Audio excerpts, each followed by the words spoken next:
You open your eyes in the morning. The first thing you do, even before washing your face, is turn on the coffee machine. You tell yourself it's the only thing that makes you human. But then, 3 hours later, it's like someone hit the pause button in your brain. Your heart is racing, but focus, zero. And by 2 p.m., you crash so hard you need another cup just to keep your eyes open. Does this feel normal to you? It's not. It's a cycle that's stealing your natural energy one day at a time. Today, I'm going to show you exactly why drinking coffee the second you wake up is the worst mistake you can make for your brain. And more importantly, I'll give you the perfect timing to turn coffee from an enemy into an ally.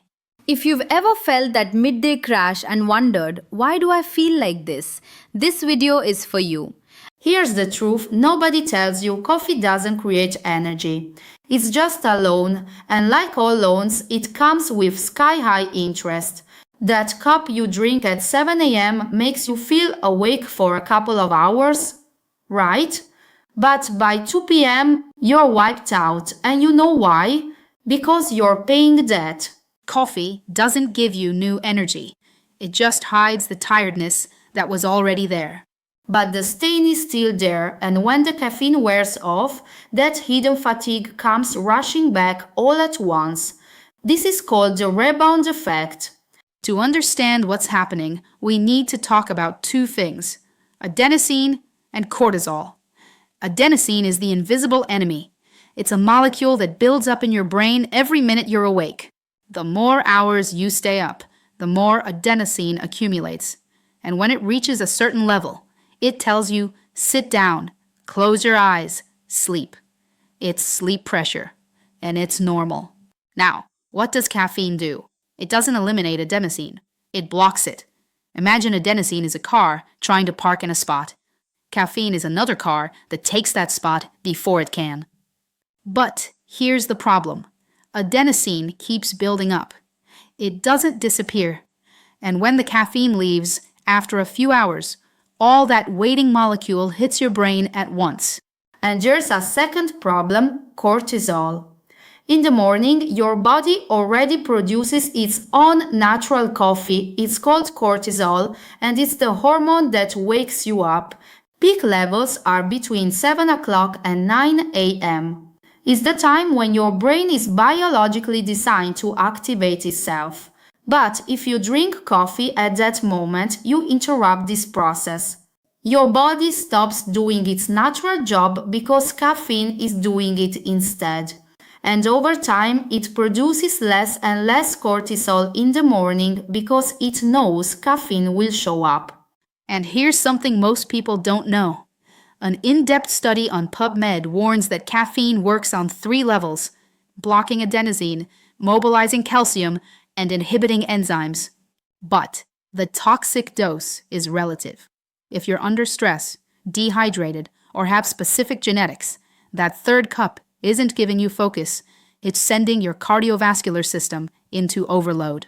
If this is opening your eyes, like and subscribe to the channel. Myth number 1, I need coffee to activate my brain as soon as I wake up. False. What you're doing is interrupting the natural cleanup your brain is doing. In the morning, it needs time to complete the process. If you force it with coffee, it's like waking someone up in the middle of a deep dream. It works, but it's not efficient.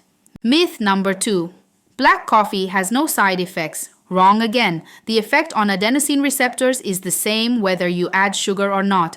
The problem isn't the sugar, it's the timing. Fatal mistake, using coffee to cover up a lack of light or water. Many people drink coffee because they're thirsty, but coffee makes things worse. And here's another detail. Drinking hot coffee right when you wake up artificially raises your core body temperature, confusing the circadian rhythm that's already trying to warm you up naturally. So what's the solution? Simple. Change when you drink it. The 90-120-minute rule. Wait at least an hour and a half, ideally 2, before drinking your first coffee. This way, you let your natural cortisol do its job. And you know what happens? When you do drink coffee, the effect is much cleaner. No anxiety, no crash, just stable focus, strategic hydration. As soon as you wake up, drink 500 milliliters of water. Also, adding a pinch of sea salt can help replenish the minerals lost overnight. Hydrate first, then caffeine. And speaking of minerals, caffeine is a diuretic. It washes away magnesium and potassium, essential for focus. If you drink on an empty stomach, you're emptying your reserves. Sunlight. Get outside, even just 5 minutes. Sunlight hits your eyes and sends a direct signal to your brain's biological clock. It tells your body, it's daytime, stay alert. The afternoon cutoff. Stop drinking coffee at least 8 to 10 hours before bed. Caffeine's half-life is about 6 hours. This means if you drink at 4 p.m., half is still there at 10 p.m. Now, one important thing, not everyone metabolizes caffeine the same way. There's a gene called CYP1A2. If you're a slow metabolizer, even 1 cup can keep you wired until evening. Another thing, caffeine increases convergent focus for tasks, but it can destroy divergent thinking for creativity. So if you need to do creative work, coffee might not be the right move. And final curiosity, caffeine is literally a natural pesticide. The coffee plant produces it to paralyze insects. We use it to run faster in the office. It works, but use it intelligently. Let's recap. Try to wait 90 minutes before your first coffee. Hydrate with water. Get outside and grab 10 minutes of natural light. And stop drinking caffeine 8 hours before bed. Try this and watch what happens to your afternoon crash. I bet it disappears. If you want to optimize other aspects of your biology, check the resources below.